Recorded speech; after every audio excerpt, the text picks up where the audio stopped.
11 जनवरी तक नवाज शरीफ जेल में होंगे। वजीर इत्तलात सेनेटर शिबली फराज का दावा। कहा, नवाज शरीफ को न सिर्फ जेल भिजवाएंगे बल्कि पैसे भी वसूल करेंगे। इमरान खान उन्हें नहीं छोड़ेंगे। कैप्टन रिटायर्ड सफदर को हमने गिरफ्तार नहीं करवाया। फुटेज में सारे पाकिस्तान ने देख लिया, ये ड्रामा था। मुस्लिम लीग नून ने बेनजीर की तस्वीर हेलीकॉप्टर से गिराई। लगता है बिलावल ने मरियम नवाज से अपनी वालिदा का बदला लिया है। इंक्वायरी हो, वो सबके सामने हो, अवाम को पता चलना चाहिए कि उस दिन क्या हुआ। बहुत बड़ा वाकया है, अवाम को पता चलना चाहिए उनके साथ क्या हुआ। और 30 दिन के बाद अब जो रिपोर्ट आएगी उसको पब्लिक किया जाना चाहिए, उसमें कोई चीज छुपानी नहीं चाहिए। अगर छुपाएंगे तो ये हम होने नहीं देंगे। कराची वाक़े पर इंक्वायरी की जरूरत नहीं, सब कुछ सामने है। इंक्वायरी रिपोर्ट छुपाने नहीं देंगे। नवाज शरीफ मुखालिफिन के सरों पर सवार है। नवाज शरीफ के बगैर पाकिस्तान और शहबाज शरीफ के बगैर पंजाब लावारिस है। मरियम नवाज की लाहौर में मीडिया से गुफ्तगू। बोली, रोटी 30 रुपए की होने जा रही है, मार्केट से आटा गायब है। गलत फैसलों के असरात कौम को भुगतना पड़ते हैं।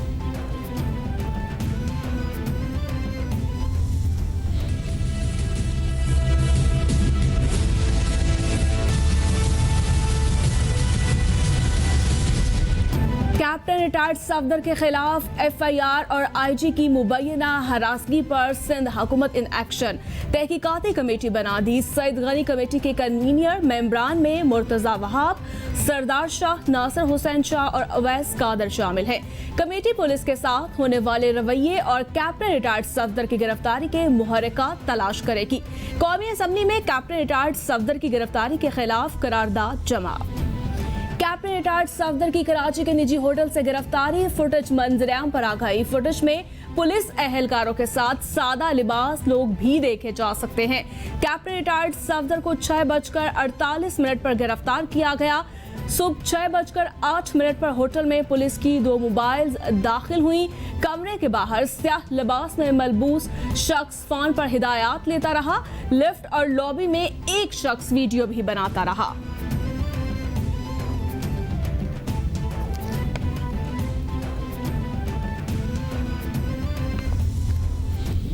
तो सिंध की बेबस हो चुकी है।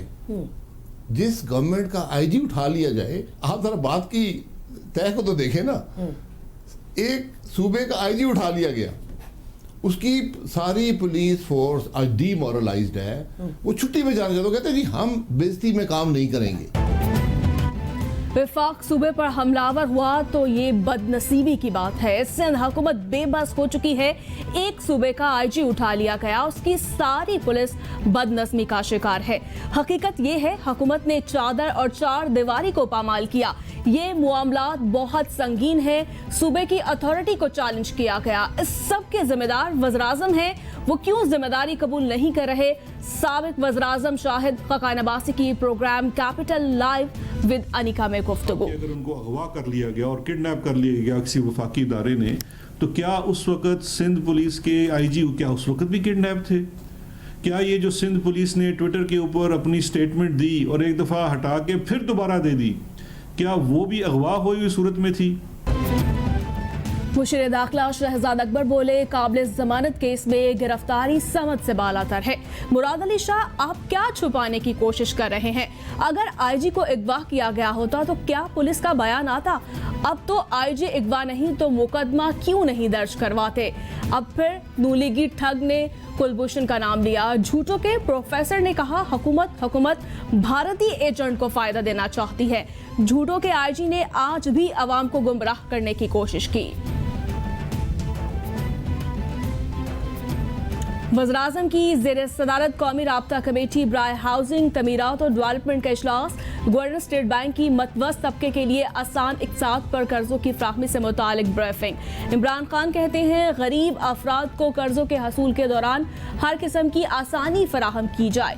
खास तौर पर गरीब अफराद की इज्जत नफ्स का ख्याल रखा जाए। तमाम सूबे ऑनलाइन पोर्टल का भरपूर इस्तेमाल किया जाए। वज़ीर-ए-आज़म की ज़ेर सदारत FBR और टैक्स निज़ाम में इस्लाहात पर इजलास। मुआवरे खसूसी डॉक्टर वकार ने इस्लाहात के हवाले से तफसीली ब्रीफिंग दी। इमरान खान कहते हैं मुल्क की मईशत के इस्तेहकाम के लिए टैक्स बेस में इजाफा कलीदी अहमियत का हामिल है।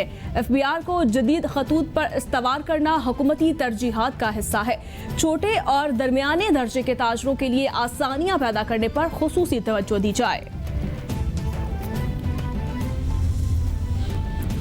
चेयरमैन नैब जावेद इकबाल की जेर सदारत नैब एग्जीक्यूटिव बोर्ड का अहम इजलास। नवाज शरीफ के खिलाफ एक और रेफरेंस दायर करने की मंजूरी दे दी गई।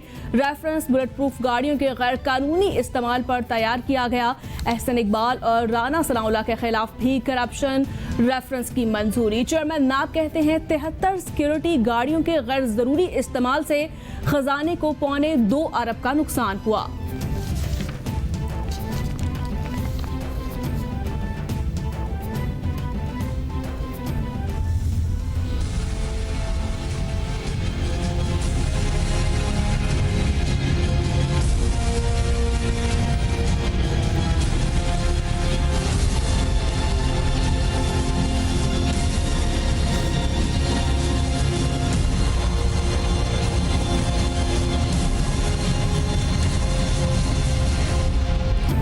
पूरी दुनिया में कोरोना ने पंजे गाड़ लिए। मुतासरा अफराद की तादाद 4,29,00,000 से जायद हो गई।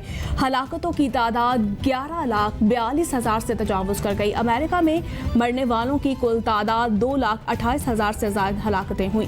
ब्राज़ील में 1,55,962, बरतानिया में 44,347, इटली में 36,968, स्पेन में 34,521, फ्रांस में 34,210, मेक्सिको में 87,894, भारत में 1,17,336, रूस में 25,242 अफराद जानलेवा वायरस से हलाक हो गए।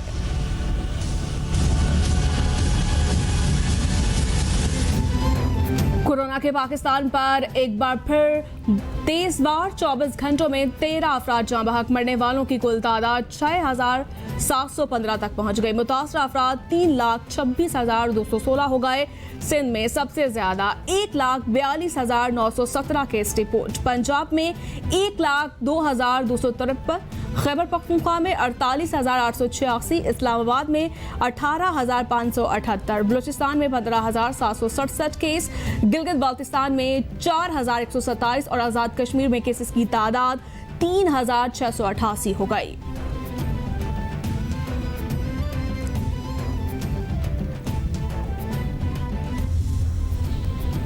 वफाकी वज़ीर असद उमर की ज़ेर सदारत NCOC का इजलास। कोरोना की मस्बत शरह में इजाफे, अस्पतालों में दाखिले और अमवात में इजाफे के बारे में आगाह किया गया। NCOC के मुताबिक पिछले 4 दिनों में शरह 40% ज्यादा रही। अमवात में भी इजाफा हो रहा है। मुल्क में अमवात का तनासुब दुनिया के 2.72% तनासुब के मुकाबले में 2.6% है।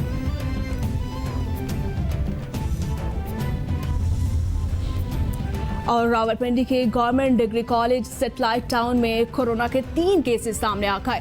कॉलेज की 3 टीचर्स कोरोना वायरस में मुब्तला। डिप्टी कमिश्नर के अहकामात पर कॉलेज को 1 हफ्ते के लिए सील कर दिया गया। DC Rawalpindi captain retired Anwarul हक के मुताबिक कॉलेज 23 अक्टूबर से 29 अक्टूबर तक बंद रहेगा। असातिज़ा और तालिबात के 104 नमूने हासिल कर लिए गए।